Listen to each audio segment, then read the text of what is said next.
I followed him borrowing money.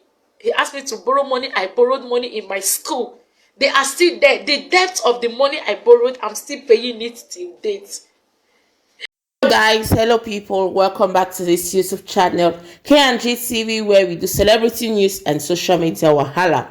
If not the first time this way they come across this channel, or you stop for this video, please enter with your popcorn and grab a seat. Do me a favor by clicking on that red subscribe button and turning on your post notification. So my beautiful people, as the matter the hot now, so we take the server on top of the table.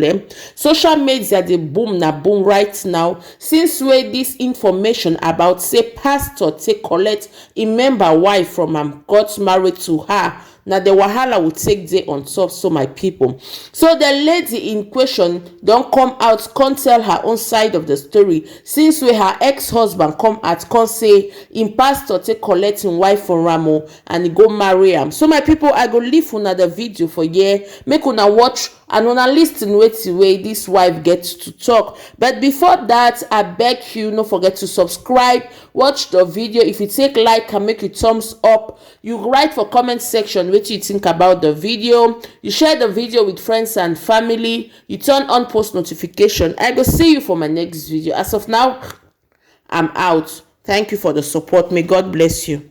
I followed him borrowing money. He asked me to borrow money. I borrowed money in my school. They are still there. The debt of the money I borrowed, I'm still paying it till date.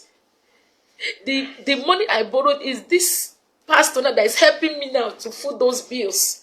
I borrowed money for his sake, his children's school fees that have heaped like this. I'm paying it one by one. I've not finished paying the debt till now. Go to Holy Child School and ask. They are all aware of the story. It didn't end there. Now, after everything, we come to that place. We come to the house where we are living right now. Now the thing is, feeding is a problem in the house. Ask Bright if he has given me upkeep since 11 years I've married him. Even if it is 5,000 naira upkeep, go and ask him. Go and ask Bright if he has done anything. But I don't complain. It's normal. He may not have it. I keep living my life the way I'm living it. I keep surviving the way I'm surviving it. It didn't stop there. This same Bright, after 1 year, I returned back to him. Where he took me to the church, he has met one church he wants to be attending. I should leave with him and all that. I left with him. Now, the issue now is, at the end of it all, I came back. We started living outside the family. Brian started from where he stopped. He started the worst. The worst is that I shouldn't go to work. I should be a housewife. During the pandemic, I shouldn't go anywhere. He called people. He said it's men. That men are chasing me and chasing men. He saw anybody around me, he will nail them. He has done so many things. He chased people that call me mother away from me, the youths, the teenagers. He said they're all sleeping with me. That was it. So he told me that the only way for him to give me a total support into my music, because I have gone to the studio to do a skeletal work of my music, he said not in his house. Not in his house. Now, the issue now is that he said I have affairs outside, that there are many men that are chasing me and all that, that I must take an oath for him. I must take an oath for him. He said I should take an oath. That's the only way you allow me to have peace in his house. I now begged him, if I take an oath, the record of the oath is with me. I recorded it. I have record of it the day I took the oath. I said, if I take an oath for you, will that make me to be a free woman? I can go. He said, I can go to the moon. He will be sleeping. I should take an oath that there is no man that is going to sleep with me, blah, blah. I said, is it for both of us? He said, no, just him alone. I took that oath for Bryce, just to prove to him that I am innocent. I took oath against my faith. I took oath against my faith, just to prove to him that I don't have any skeleton in my cupboard. And I asked him, do you have peace? And I say, I have peace. But that is the worst. He started doing the worst. I'll go to borrow food outside. I'll go and, no, just negligence. Sometimes I will go carry the children and buy them food for them to eat. Me, I will stay hungry. A neighbor will just give me food to eat. I will just be surviving it. I said, enough is enough. I'm not going to die. He looked at me one morning. He said, there is no marriage between us. That I'm just in his house wasting his time. That I'm a smelling thing. He chased me out of our room. That I'm a smelling thing. That smelling thing, he called smelling thing. He threw it in the garbage. He threw me in the garbage thinking I'm going to die. He says he's make my life miserable. That when last I hear about his name, I will run away. That's what he told me. And I told him I'm not going to die. That he's going to make my life miserable and all that. Now, the last straw that breaks the camel's back is that I refuse taking all these things. He told me vividly that number one, he's going to put acid in my cream. I don't want to bring my children into this. Because even my children became scared and they were crying. My son will embrace me. My son of 4 years will embrace me and say, Mommy, don't worry, I will take care of you. He abused me before my children. I don't talk. He called me a weak woman. And you came on social media to tarnish an innocent man's image. You came on social media bright. You've done your worst. You want to get fame. You bend to your knee that you're going to destroy me. But let me tell you, this is my rising moment. You bend on your knees that over your dead body, will you see me standing right and fulfilling my destiny? You throw me in the garbage, but the seed you throw in the garbage find a means of growing and becoming something. I decided to leave his house. How? When I left his house, one day he just locked me up and said, I'm not going for church program. That night, he locked the door and put the key in his pocket before my kids. I said, it has gotten to the extent that you start locking me and walking away. So anything can happen to me. If there is a fire outbreak, I can't escape anywhere. He told me that the children I'm even talking about, it's not when I'm alive to see them, I will start talking about them. When I'm alive, that when I'm dead, I'm rubbish, he move on with his life. Then highest is money. My people don't talk and all that. He locked me up. I packed my things before his eyes. I said, Bright, it is over. Bright, it is over. I'm not going to do this anymore. This is the last straw that will break the camel's back. I can't die in your house. I can't die because I want to prove myself. I want to prove myself that I'm a good woman. Before his eyes, I packed my bags. I kept them or what. He told me to leave. That I should leave self is done with me. That it's just his children I'm taking care of.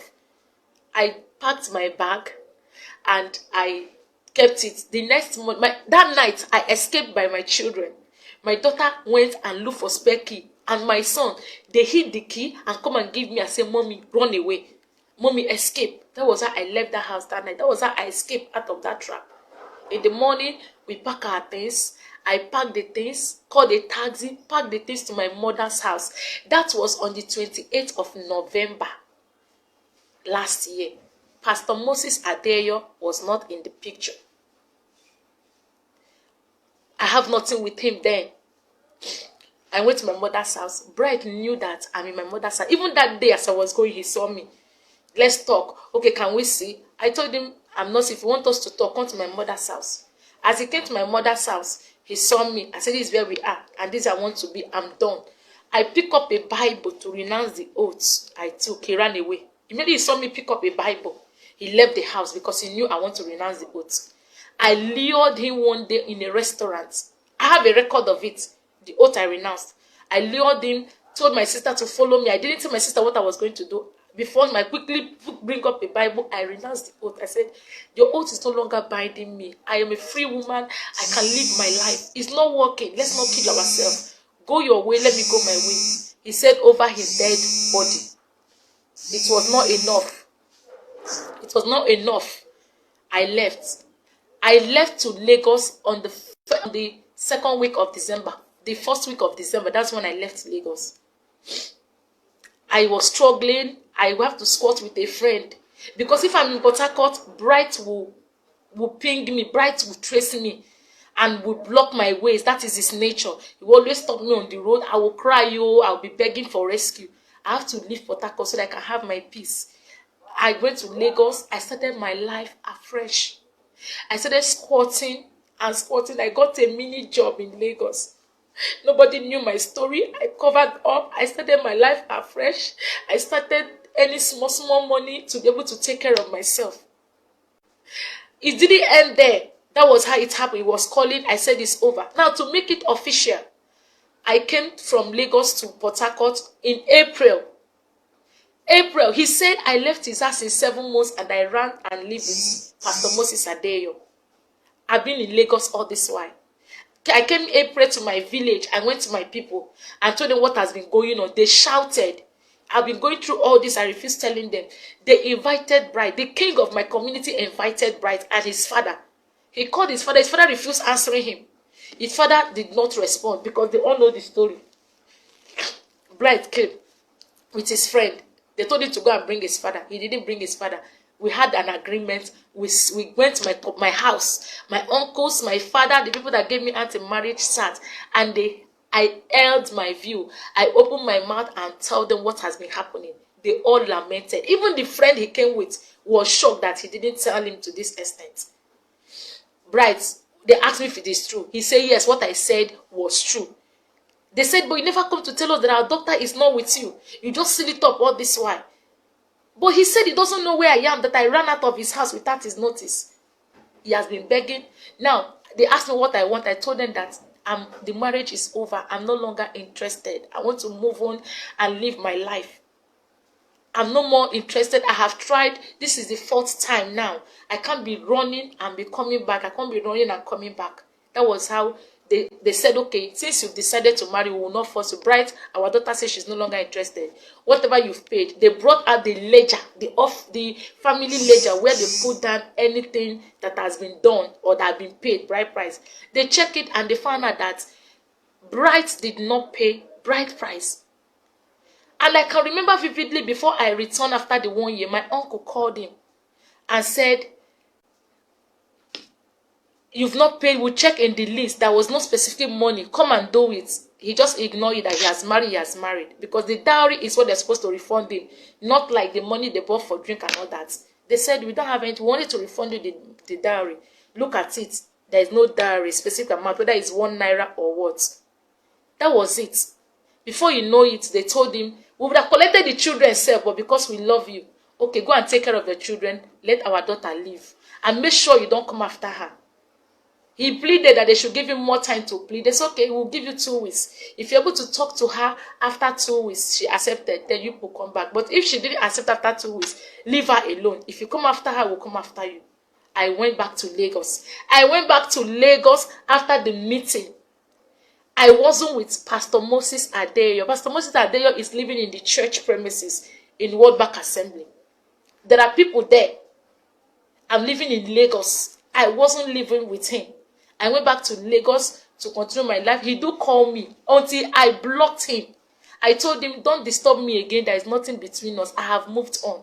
I will, if I want to live my life, I want to get married, whatever. He said, over his dead body would I get married. Over his dead body would I go to another man. Over his dead body. That is him for life and death, whatever. I told him, I have nothing to do with you. You don't own my life. I have my life to live.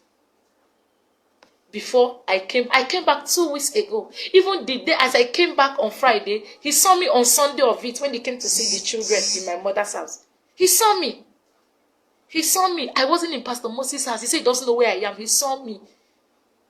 And why did I said, I have nothing to do with you. If you want to take care of the children, these are our children. Take care of them. He saw me. It's my life. He dumped me in a dustbin and all that, trying to bury me.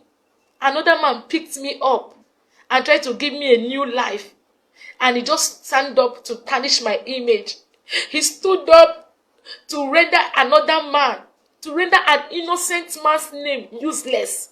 Just because he chose to identify with me. He promised me that there is no man that wants to stand for me, that he will make them miserable. And that is what he's trying to do. But my God has frustrated his counsel. I am alive today and I'm happy.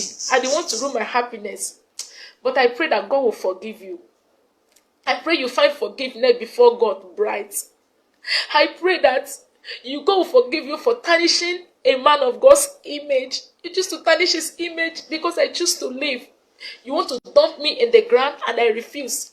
Now, there are so many women out there who are dying like this. And because of what the society will say, they choose to die. If I have died in Bright's house, people will say, why didn't you talk? There are women that are dying. Why didn't you leave? I choose to live, and I choose to find a new life and start a new life. And I've committed the worst crime because I refused to die in Bright's house.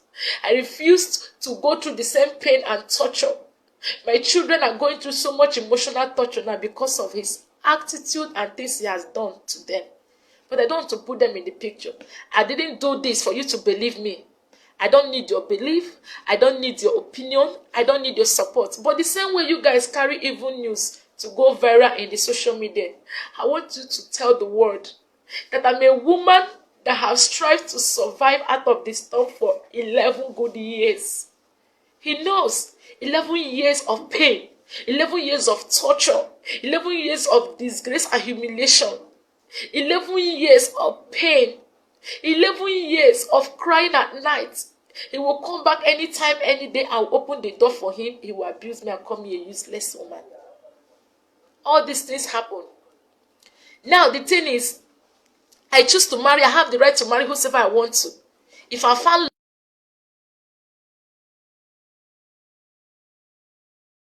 love with anybody, it is my life, nobody's life. People should leave Pastor Moses Adeyo out of this. He's innocent. I'm begging you. Leave the man of God out of this. Let Bright face me. People should tell Bright to come and face me. Let him come and face me. Let's talk. I have some records of his threats. Let him come out and face me. I didn't want to talk, but he has pushed me to the wall. He's trying to make me to go viral as a bad woman. And lastly, before I go, everybody is sympathizing with him. He's a free man right now. As many young ladies who are desiring husbands, Bright is free. I challenge you to go and marry Bright. So many of you that have daughters and sisters, go to his page, go and marry Bright. If you're able to live with him for 3 months, then you come back to me and shook my hand. Go and marry Bright. He has his friends who knows this story. His club members know his story very well. Go and ask him what happened. Go and ask him what happened. Go and ask people that knows me. They all know. Go to Lumokrushi. There's nothing more. Go and ask about this story. I rest my case. If you're interested, you want to marry him, go ahead and marry Bright. He is there. I choose to live for life. I choose to be alive for my children. I choose to live to fulfill my destiny. I choose to be a strong woman. I don't want to talk about this. I have so many things to talk about, but I'm coming. I'm going to tell the world my story because my story is large. God gave me life and rescued me from the hand of a lion that wants to devour me for 11 years. I run. And you guys feel I should remain there and die. And if I have died, the same word will say, why didn't she run for her life? And I choose to run out of my life, and you guys want to. Now take this video. Let him say it. Let the world say it. And let so many women that are into this pain see it. You have to be strong and come out of it. It doesn't matter what the world will tell you. It doesn't matter how they will name you and rub you nail. You can still be a better person. The Lord can still give you a second chance. The Lord can still give you a way of survival. I'm begging the name of God. For now, let me rest my case. I'll come back soon. Thank you very much for your time. Thank you, but please share this video. Vindicate this man is innocent. I'm begging you. He's very innocent. He just wants to tarnish his image. Please vindicate him. God bless you.